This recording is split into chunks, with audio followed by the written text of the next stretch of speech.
Hello, Summoners. My name is Joel, and I am here just to introduce this last portion of the Arden Dissertation. Just a quick review, we talked a lot about stats and speed in the current meta, and how it was very top-heavy compared to the other stats around. And of course, we talked about Ilya's first experiences as a podcaster, which was a blast. In this next portion, we're going to be talking to you about simulation results and how Arden compares to other units. So, without further ado,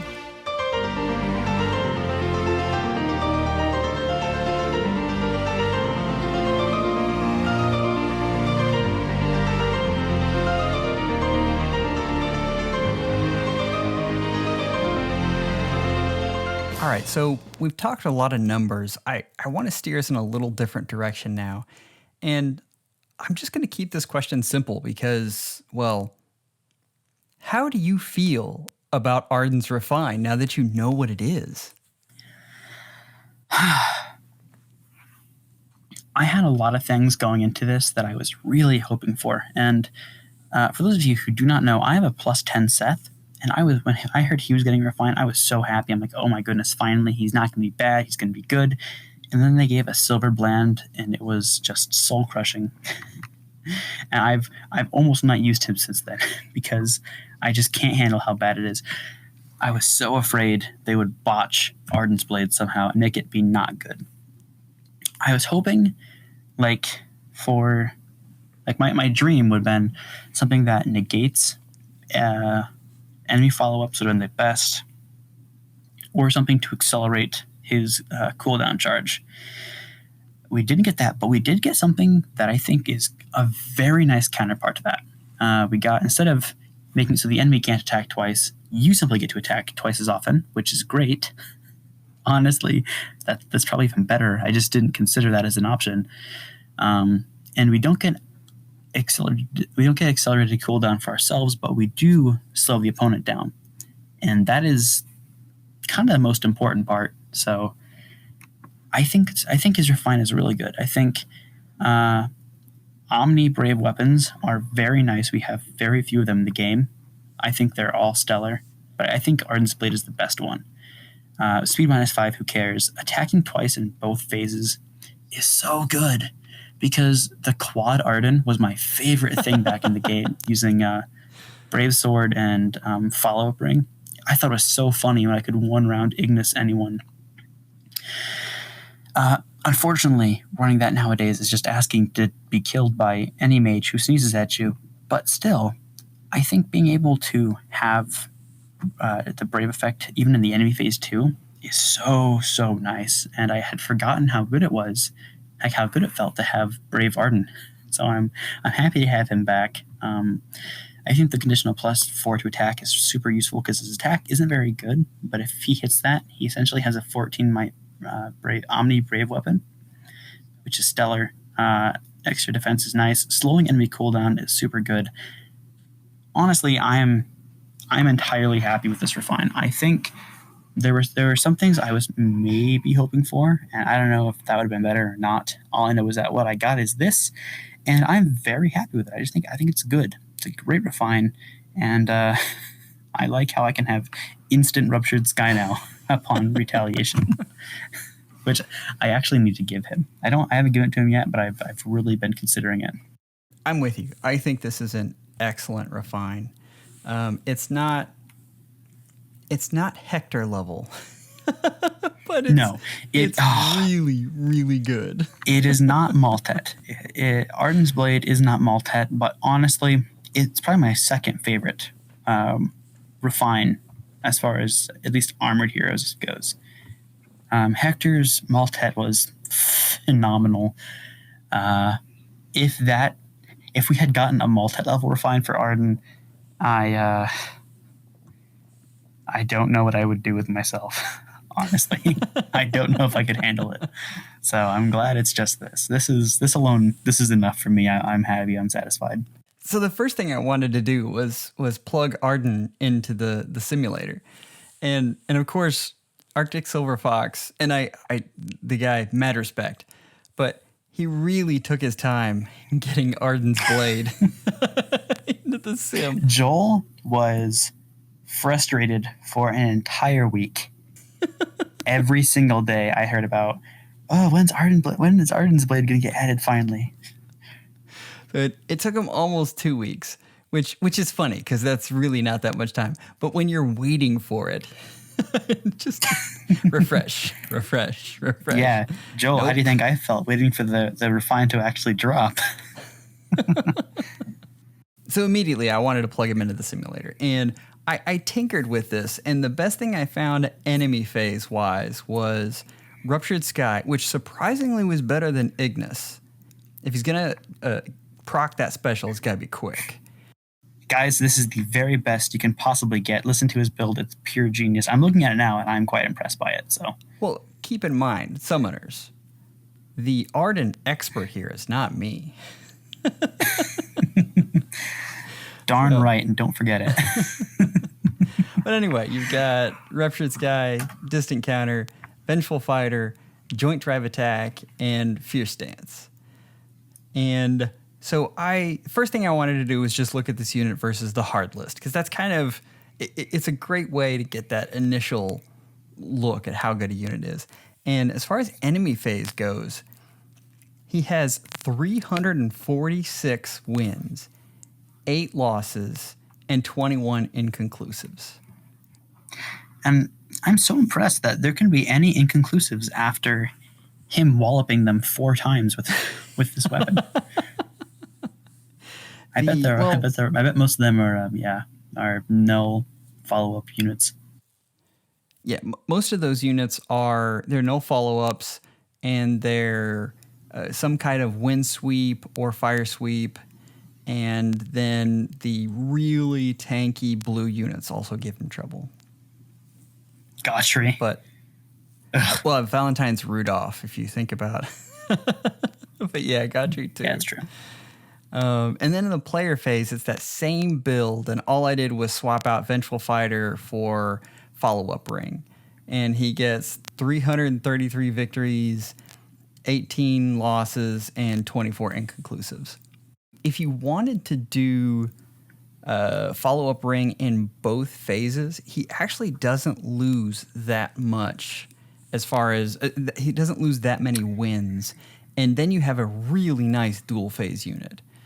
That's actually the current build I'm going with, which is funny because I've always been firmly in the camp of, if you want to use Arden, you have to run him with Wary Fighter, otherwise he's going to get decimated. But thanks to this refine, I had never considered the fact that it doesn't matter, because even if they can perform a follow-up attack on you, he's going to kill them in 2 hits anyway.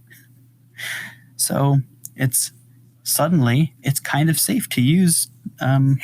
It's kind of safe to not run Wary Fighter anymore, and I'm very happy about that. And I mean, keep in mind with this build, he's proccing Ruptured Sky multiple times. Yeah, lot.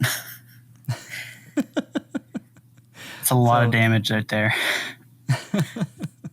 Actually, while we're talking about this, I'm actually going to go and I'm going to inherit to him Ruptured Sky.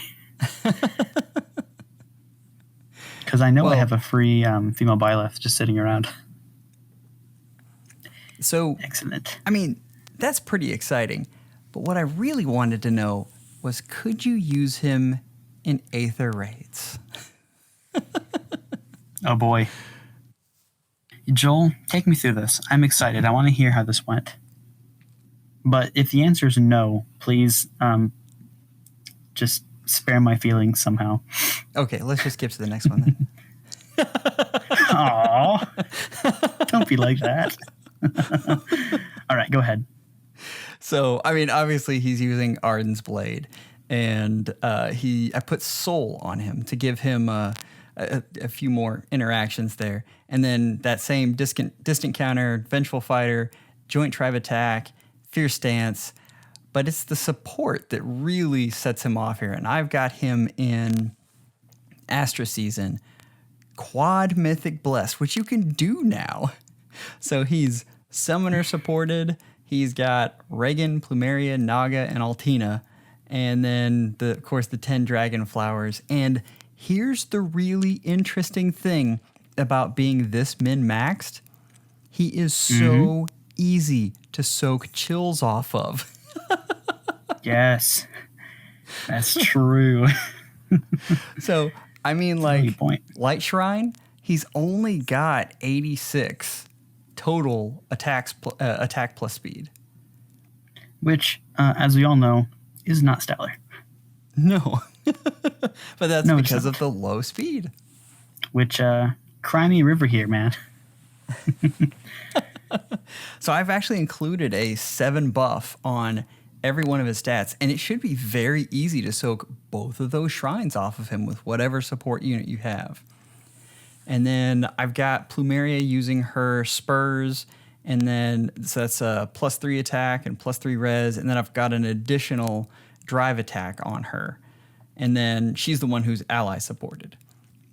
So that's a lot of things to say. The only thing I'll point out there is the 94 HP and then the 63 attack is quite nice. But you ask, how did he actually do? I think you should take us through the simulation results. Joel. Okay. I was enjoying myself over here listening, but sure. So Joel here has this special list he has cooked up, and this is over. Correct me if I'm wrong. This is your list you use for common ether raids threats, right? Yeah. All right. This list has a lot of units. It's got like your Bridal Micaiahs, your Reinhardts, your Brave Hectors. It has some really niche units like a Kagero. It's got Tabarns, him and his impact. It's just got a lot of like Fallen Ike, Female Byleth, Mia, Leaf, Thracier, Elliewood, all the good stuff. It's got a lot of these people here. And so he plugged this Arden into this. I presume this is enemy phase. Yes. Out of these 25 units, he had only 3 losses. They came to Bridal Micaiah, who only managed to have 6 overkill on him. So very close to not beating him. Looking down, also that was plus 10 Bridal Micaiah. A plus 10, who is that? That's Fallen Julia, who kind of crushed him, had 20 overkill, but it happens. He brought her down to 3 HP, which tells me she was able to survive 2 hits from him, which is impressive. She's an impressive unit. But yeah, he came very close to killing her. So unless she has all these very max investment abilities, he's very close to beating her upon retaliation, but just barely lost. And looking down a bit more, he also lost to a Ophelia, plus 10 Ophelia. Is this the Blazing Light?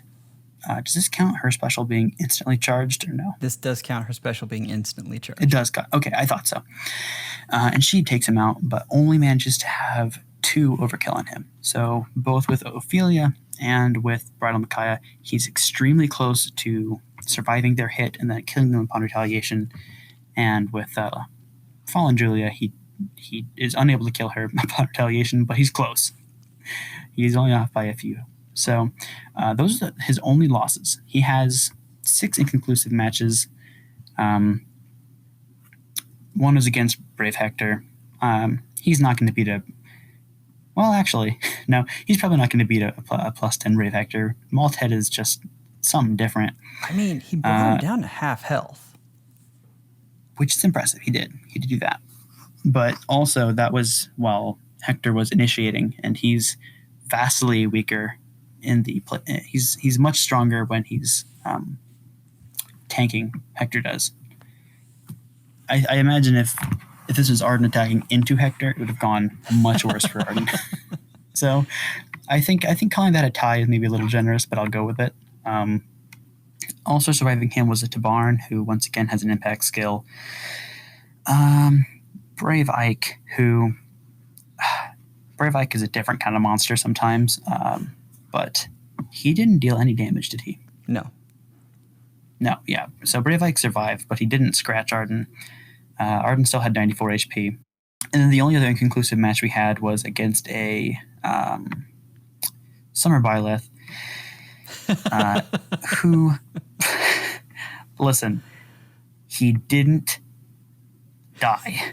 That's all I'm going to say. He didn't die.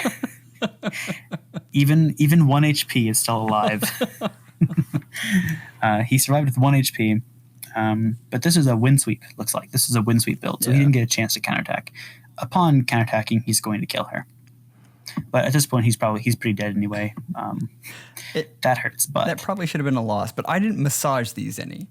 So I just thought that was funny that he lived with 1 health. 1 health, yes. That's quite good. Honestly, if you're a 94 HP unit and you get brought down to 1 HP, you're kind of done for, because you better not be seeing any more combat. However, we have 16 wins with this build. So out of 25 overall, only 3 were losses, and he had 16 wins. And there's some good people he beat. I mean, he had a perfect match against Barbadelgard, didn't take a single hit point of damage. He beat plus 10 Lilina, plus 10 Julia. He did very well against most of these. If they're physical damage dealers, like the Seliph here, didn't scratch him. This Fallen Ike didn't scratch him. Summer Mia only dealt 2 damage. Good job. Nice effort. Plus 10 Elliewood loses in 1 round. Leaves him with 52 HP left. Poor Leaf. Leaf does his best. Yeah, but he beats a lot of really common threats, including Thracier, which is nice, because being able to beat Thracier is a good thing. And I should say, each of these units is supported by Thracier and Mirabilis. Oh, well, there you go. So they're all plus 10. They all have premium kits, and they're dual defense hero supported. Yeah, Joel really tried to destroy my Arden here using Ether Raids. He did his best. He gave him some really tough competition. I just can't wait. We're now entering. Oh, Joel, we're going to be in the era of triple mythics now, aren't we? Oh yeah, very very soon. On defense. Ooh. Let's not rerun these sims after that happens. Let's stick with them now. So yeah, Joel.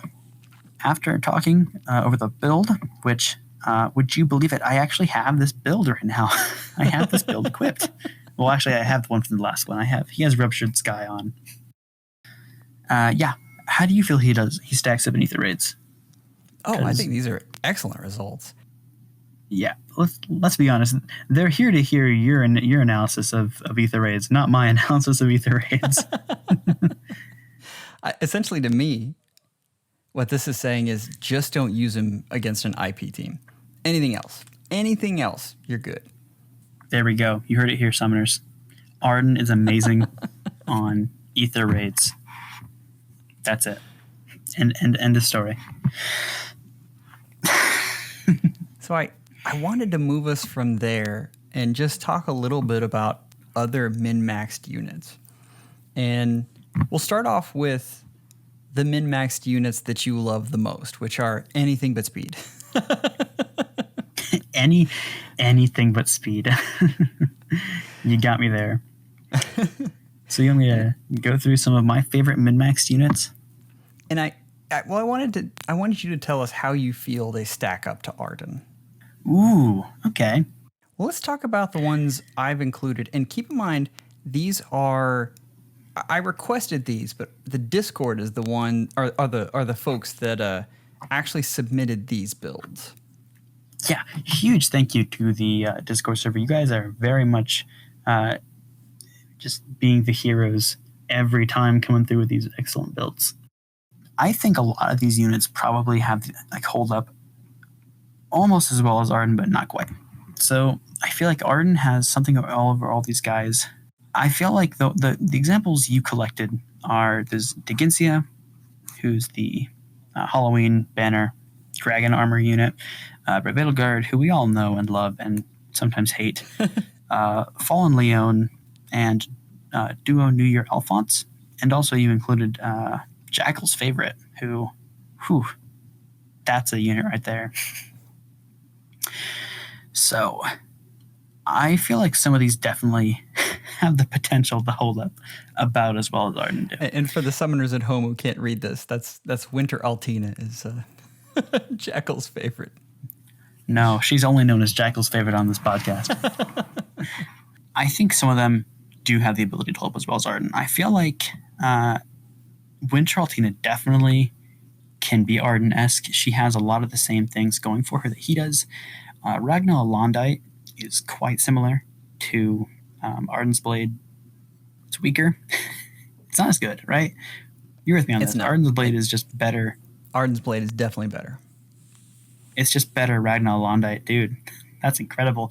Arden's awesome. Anyway, but she has the unique special Twin Blades, and she's got a Unity skill. That's the one thing Ragnar Londite has. You can counterattack regardless of distance.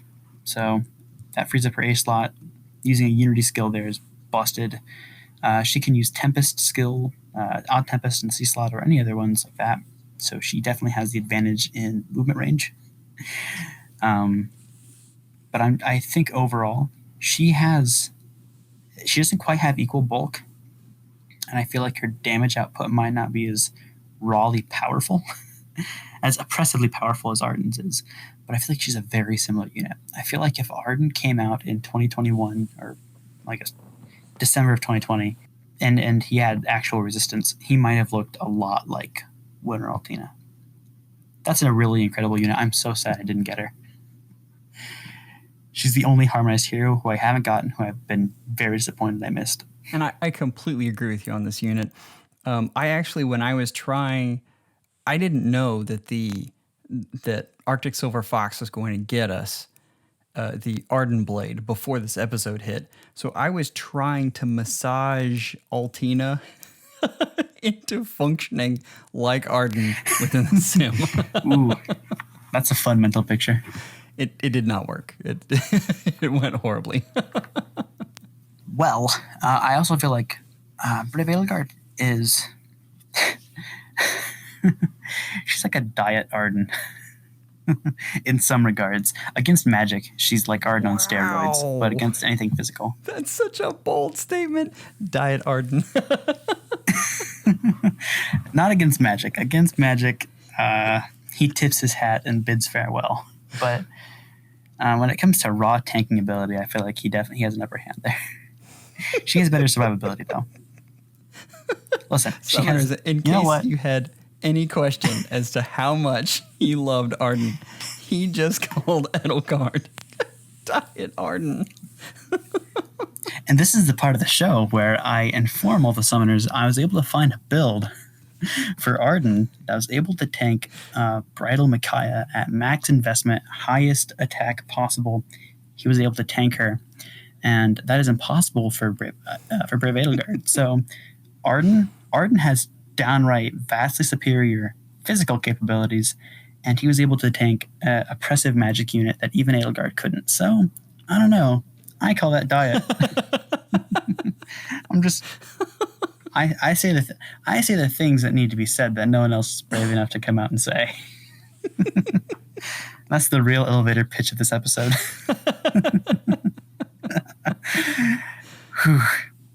Anyway, Edelgard's great. I'd be curious to see how. Actually, I don't have to be curious. I can see it. I don't feel like the other ones hold up quite as well, but they are still spectacular units in their own way. Even if they aren't quite to the level of my Arden, they're still very good.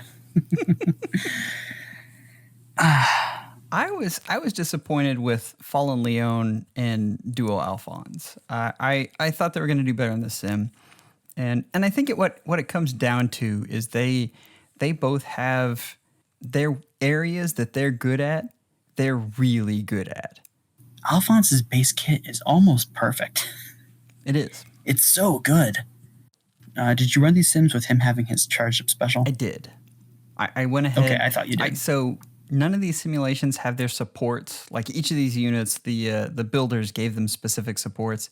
Just to level the playing field, I took those out.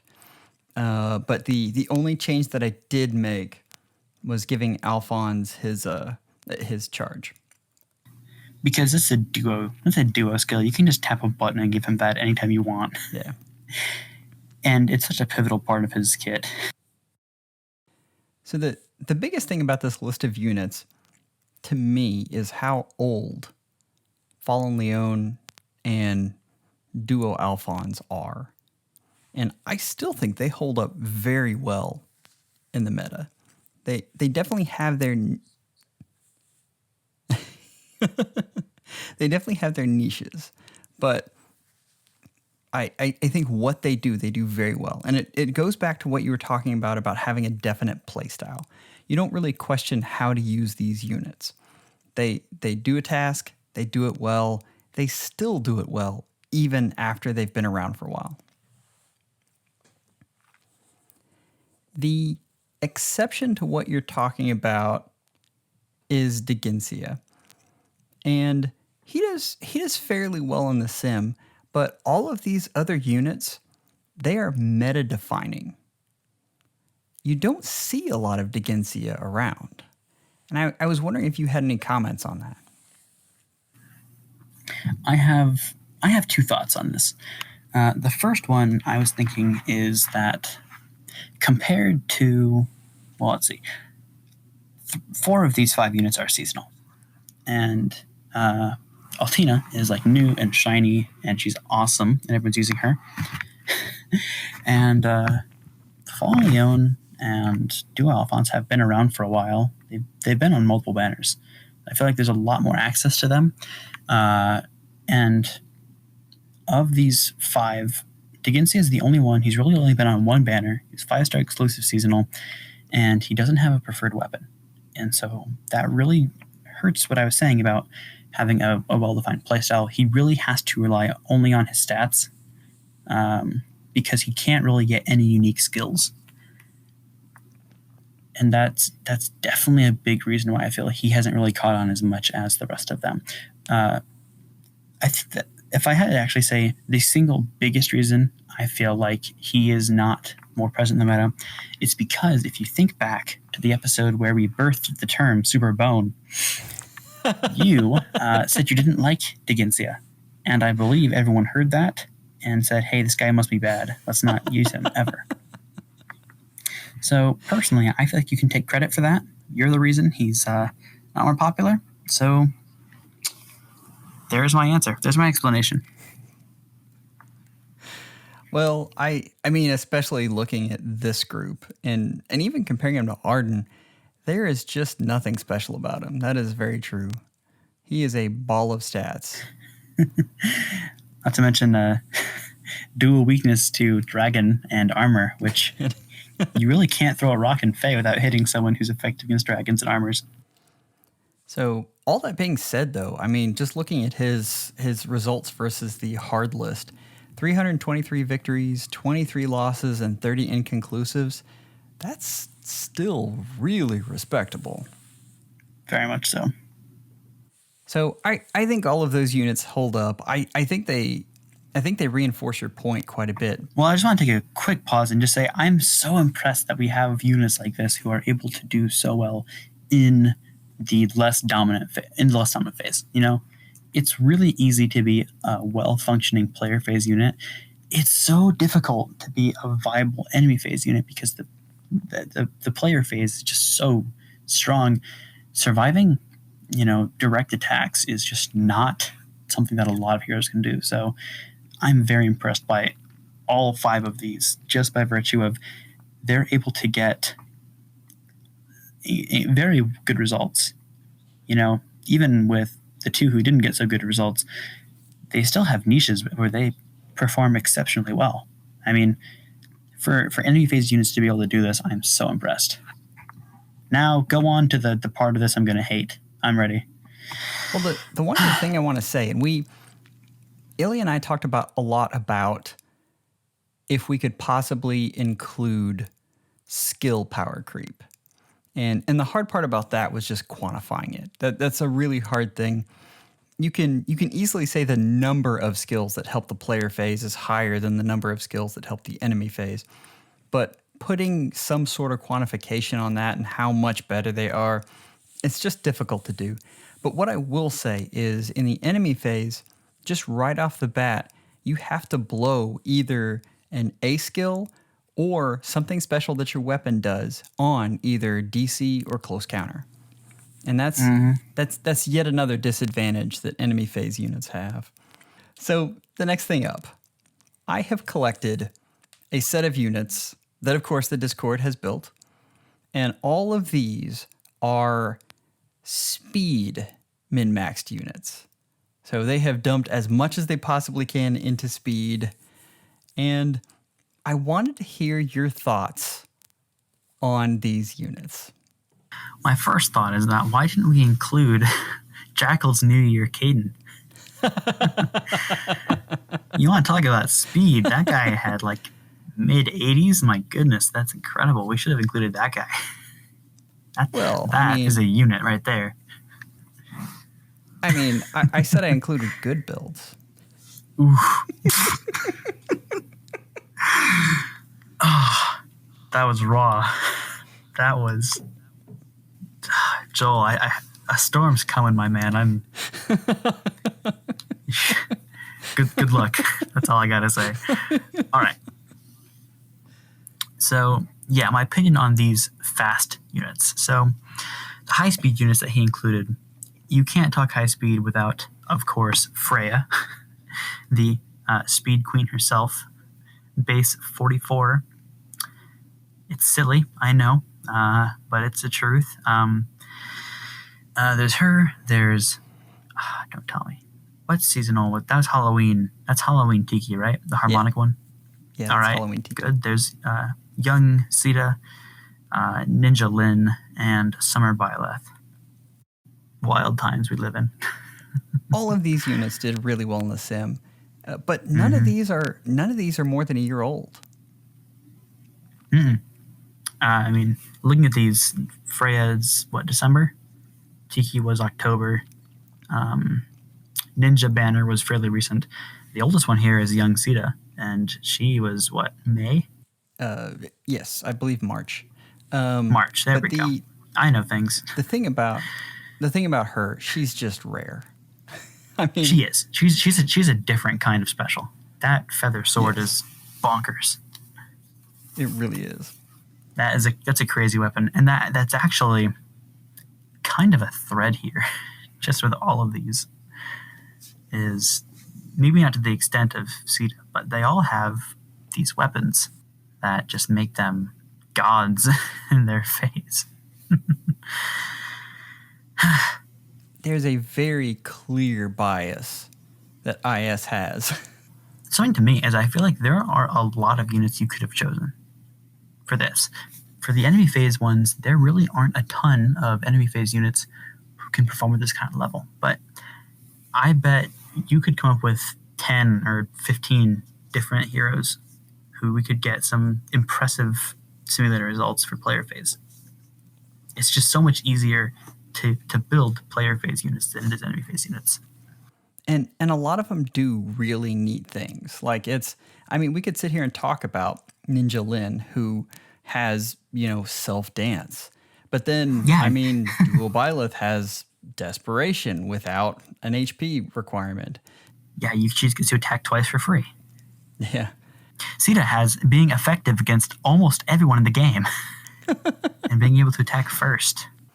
And that's even Harmonic Tiki has Distant Dance. Yeah, and that's a good for support unit. And then Freya.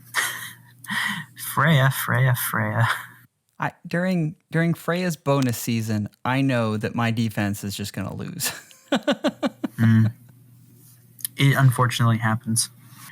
If you guys run into Joel's defense team, you should just quit because the poor guy needs to keep his lift. Because he must get top tier rewards. You started that off, and I was like, oh, he's going to talk about how great my defense is. Instead... No, you obliterated me. He needs the lift.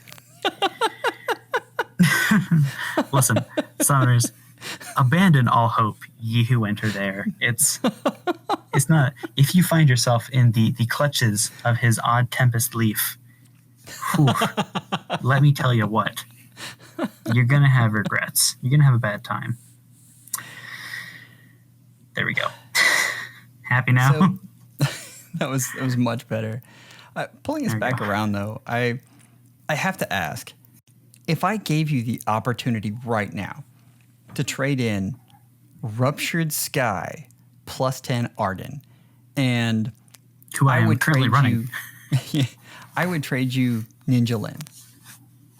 And that's the unit you could run with. You could use Klaus's build here, and it's fantastic, as well as her base kit. Would you straight trade up Arden for Ninja Lin? No. But that was a lot more tempting than it ought to have been. The thing with me is that I feel like these units, I feel like they haven't really been tested yet in the long game. You know? I feel like Arden he was like a certain level of good when he first came out. And he stayed about that good for 4 years until he got his refine. I feel like it's just so much more difficult to find a really standout defensive unit. Whereas you can without too much difficulty find a really good player phase unit who's going to work well in ether raids. I feel like that's the big thing with me. This is a very impressive Ninja Lin. Honestly, this Sita or this Freya, because she's a mythic, they'd be really, really tempting.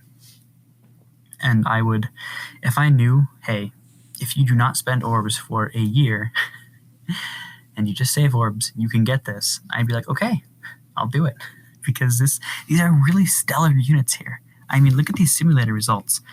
The worst performing one, the one who had the most losses was Byleth, and she only had 16. And one of them was probably my Arden, and you know what? That's real tough, but only by 1 HP. But like, we all know how good she is. She has Desperation. She can give herself Desperation whenever she wants, for free.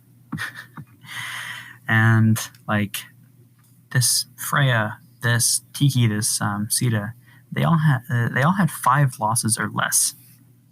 Like the Sita literally only didn't straight up win 2 matches. That's crazy. That's so unfair that that's a thing anyone can do.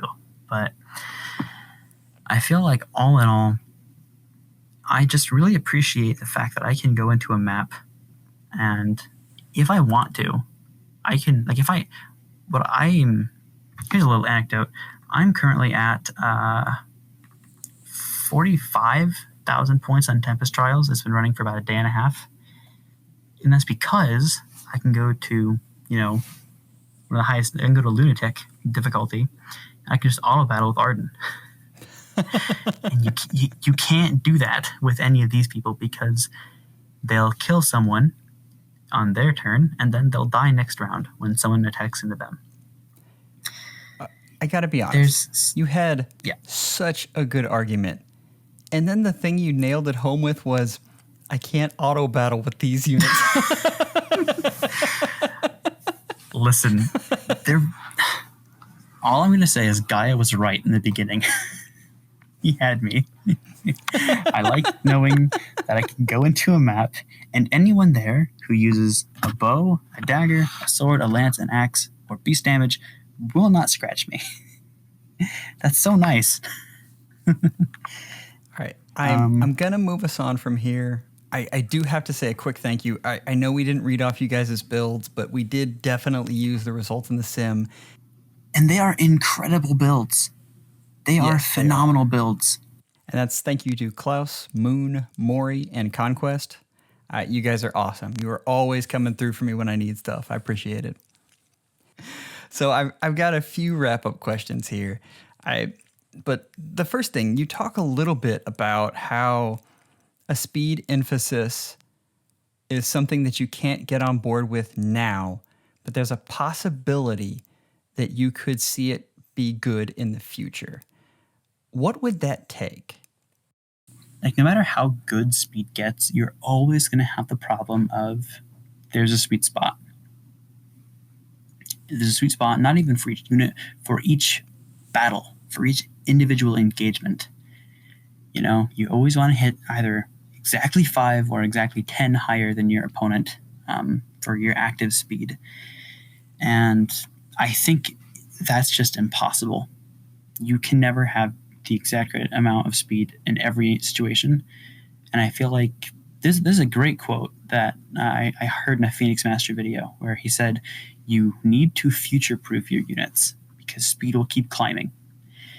And when I saw that, I'm like, oh, easy way to future-proof your unit, simply make them speed independent, like Arden. I don't care how fast you are.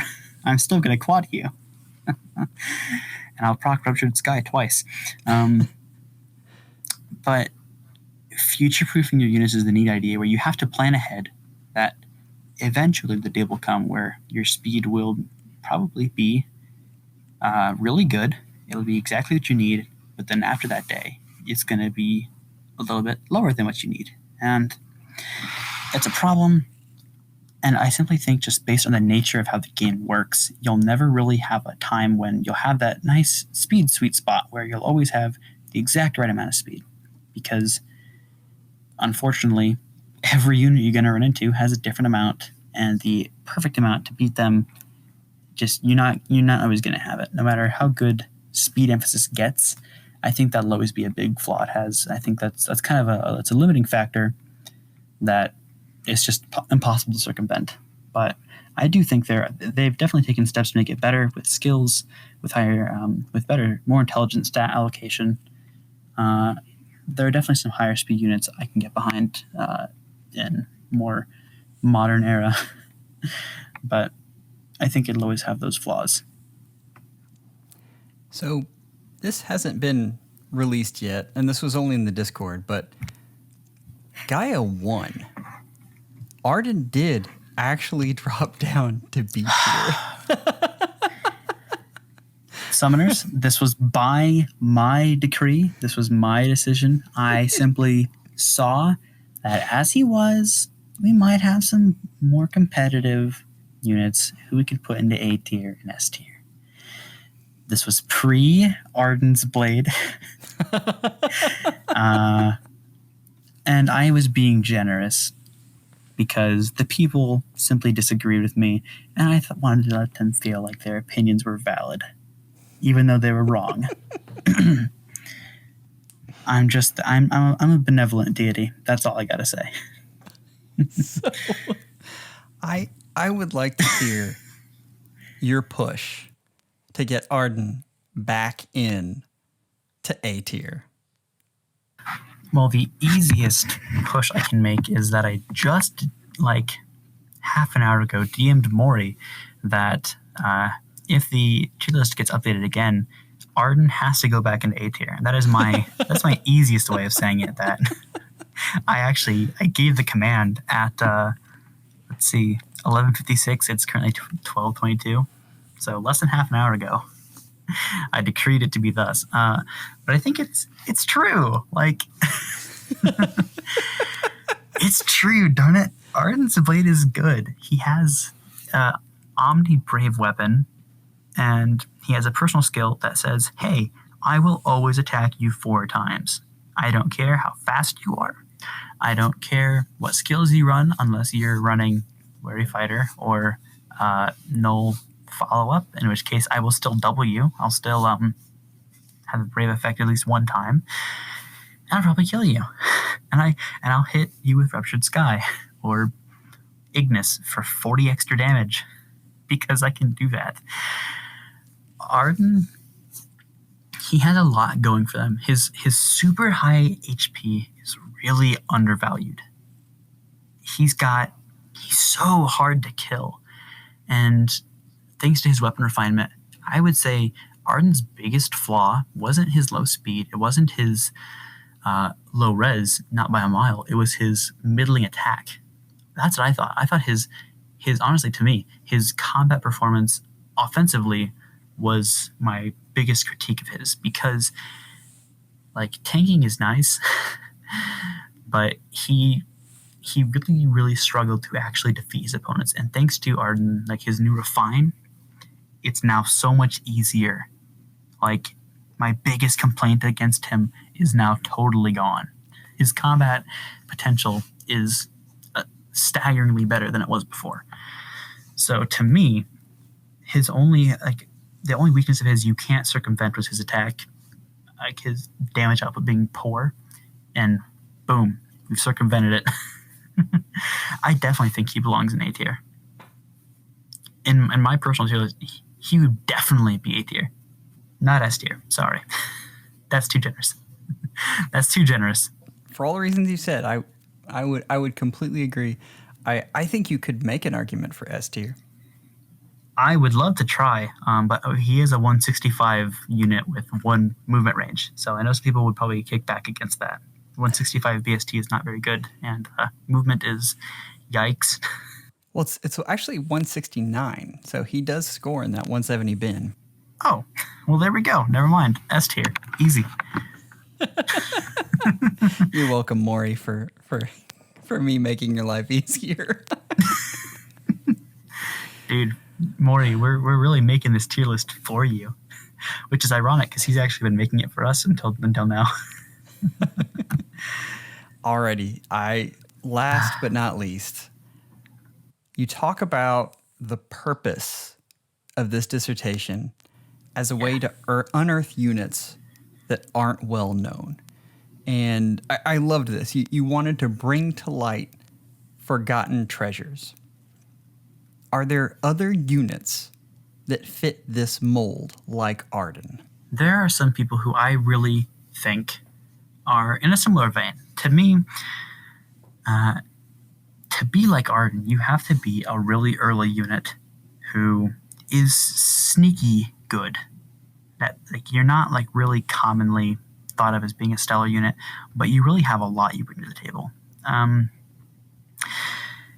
feel like this is actually a great potential topic for another day, for another episode covering some other units. I don't want to dally on this for too long. I could throw out some names. I feel like Arvis is definitely up there. I feel like Fallen Celica's there. I did an episode over her. I feel like she's not very commonly seen, but she's actually stellar.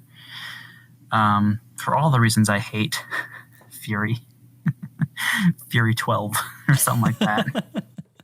Yeah, I feel like this is the kind of thing where it would take a bit more research for this. I don't have a lot of units I can think of off the top of my head. Arden is kind of the one I've been focusing on for so long that he's kind of in the fore of my mind. But it's a neat topic. I might go ahead and do an episode of that someday if I come up with more who I'm real passionate about. I will be expecting that. More Arden units. Wow. You can call it the Arden mold. It's a terrible name for an episode. Please don't call it the Arden mold. I'm not doing that. The Arden mold is what he grows on his body after being not leaving the castle for the first 6 chapters of FE4. Hey, don't call him slow. I've got one more question. And so just looking at this, for me, the biggest takeaway was looking at power creep and how it affected units over time. That was just fascinating. I think the fact that Arden is still on the high end of defense and the high end of HP is one of the reasons that he's so unique. And I'm sorry, not the high end of HP. The very peak. He is HP. He is HP. And looking at that compared to attack and speed was just eye-opening. And it's one of the things that I really appreciate you bringing that to light. But for you, what would you suggest the summoners take away from all of this? What is the one big thing you would like them to walk away with? The thing I really want the summoners to take away from this is just to see there are all sorts of applications for units you probably never really looked at before. You know, we have hundreds of heroes in the game. And if you just look at those who are currently the, tip top of, the meta, or those who you have experience with, you could really easily miss some incredible heroes we have.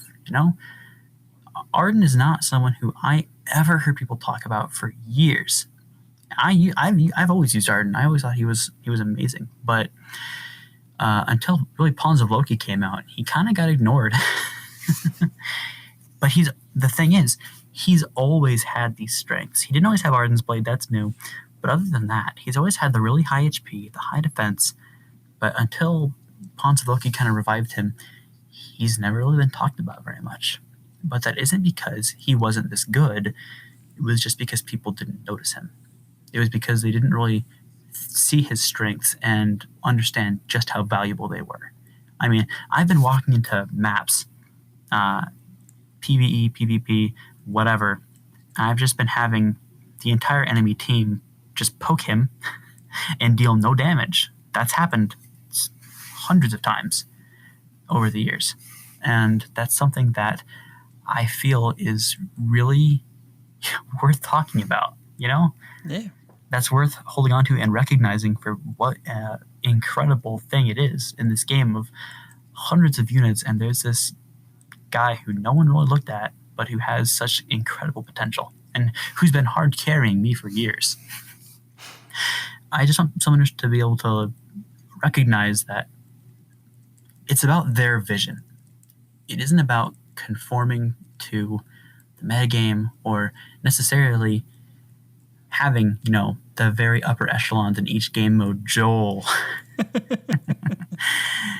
It's just about having fun. It's about finding what works for you with your play style, trying new things, and just enjoying the game, To me, I feel like Arden is he really embodies some of the things that bring me the most joy in Fire Emblem Heroes. And he might not do that for you. I know Klaus right now is, as we're recording this, he's having intense pain because he just hates armored units because they're so slow and so hard to move around. You say and that. That's fair. That's valid. And he just built Christmas Hilda, and he is planning on building Raphael. Good man. I like this new direction he's taking. I like the new direction. I think you've swayed him. Well, might not be me, but I'll take that credit anyway. The big thing here is just that this is a game, and everyone should have fun playing it. And sometimes part of having fun is just experiencing new things. And if you've never tried playing with Arden, join the Discord server. I will give you my friend code. You can play around with him in rival domains if you want, or allegiance battles, and you could build your own if you wanted to. He can be pretty good at low investment. As long as you just give him his weapon and his base kit. There's a whole Z Shadow video on it where it's just that and some Brave Lucina support, and he just destroys everything in one round. It's incredible. So it's just it's amazing to me how long this guy kind of flew under the radar. And I'm personally just curious how many other units are there who are similar to this. So what I really want listeners to take away from this is just appreciate what the game gives us. There's a lot of stuff we all wish we could do, units we wish we could have, build, and play around with. This is actually a pretty cheap thing you can do, and he's incredibly effective against a large portion of the roster. I don't have a good way of segueing out of this, actually, and I've been stuck in this loop for about 4 minutes now, and I'm sure they're tired of hearing me talk about this. If Arden doesn't work for you, that's fine, but I definitely think everyone should at least give him a go. Honestly, I think that was all really well said, and I want to thank you for your time and for letting me interview you on this. There was a delightfully low amount of personal questions. I appreciate it. Well, we're actually not done.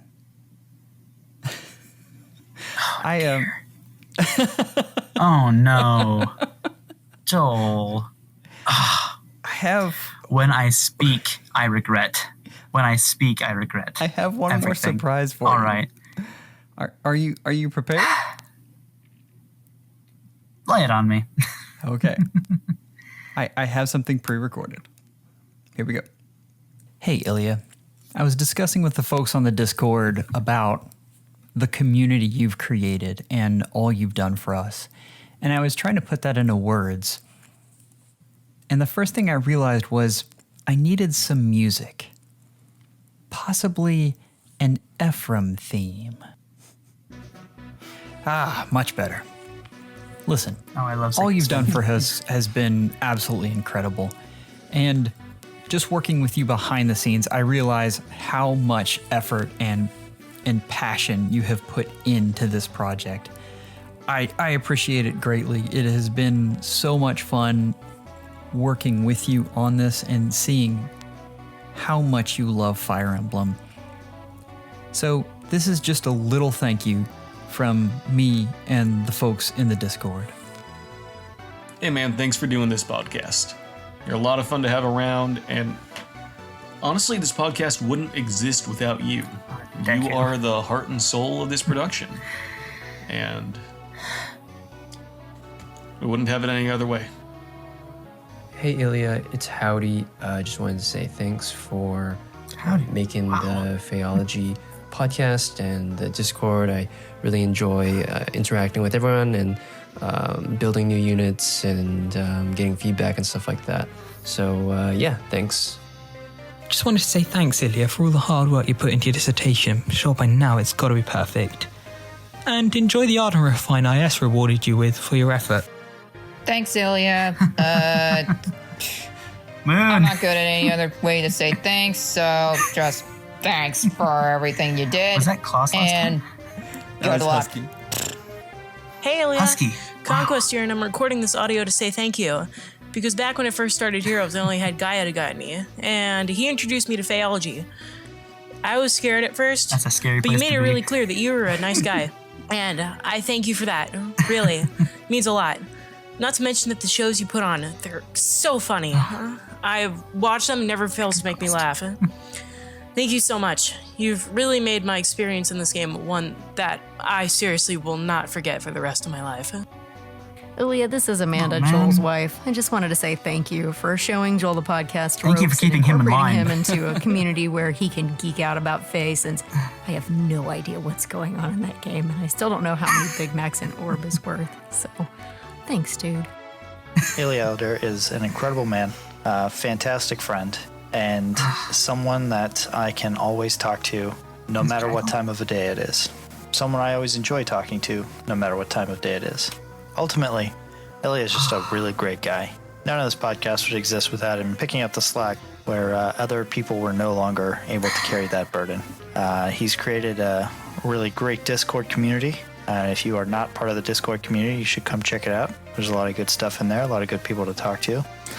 But ultimately, Ilya is the driver behind our fantastic podcast, our fantastic group of individuals, and I love you, bud.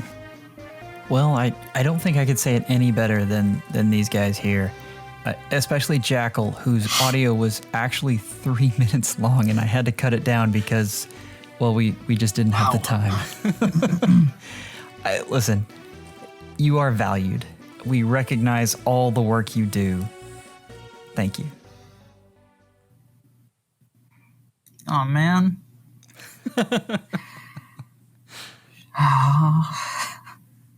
God, I am so glad no one can see me right now. Jesus, man. My face is wet. What the heck? Oh, my gosh. Guys, that was incredible. You know, we talked about at the start of the show how long I've been doing this. I've been doing this for over 2 years now, and it's crazy. I mean, even just hearing my voice back from that first clip, I was so unsure of it. I was all robotic, and I didn't know what I was taking, anything I was going with. And I swear my voice has even changed since then. It's embarrassing. But look, I made it to an episode without a phone going off. This podcast means so much to me. And there were a lot of times when I didn't know if I could do it. I didn't know if it was worth listening to. I mean, you never like hearing your own voice, but I didn't feel like I had any ideas that were worth contributing. But you guys, the community was always there for me. And I always put up an episode, and I'd think, is this the one where, after this views are going to drop and people are going to stop coming back? Because I don't know if I've got it in me to keep making the sort of content people enjoy. But at every step of the way, you guys have been there for me. And it's been one of the most incredible experiences of my life. And I've been struck by lightning. I've swum in a volcano. I've done all sorts of things. Being at the helm of this community trumps them all. This is the greatest. I can't say how much I appreciate all the people who tune in, all the people in the Discord server who are there for me every day, and my fellow FEHologists who help take the pressure off and just keep things fresh. I can't stress enough that after 2 years of doing this, I can't begin to stress how happy I am that there are episodes of FEHology I can just listen to and enjoy. It means so much to me that this thing I kept going for almost 2 years without any real extra help is finally able to stand without me. Well, not stand without me, but continue on and produce content that even I can enjoy. It means so much to me. I love all of you so much. I don't think I could sum it all up. Thank you all so much for being a part of this with me. It means a lot. That's all I gotta say. That's all. I'm just babbling. Joel, that was an amazing surprise. Thank you everyone who was a part of that. It's so great to know I'm not alone in this. I feel so motivated to keep going. Jackal was a little bitter. He said, so you save all the bad surprises for me?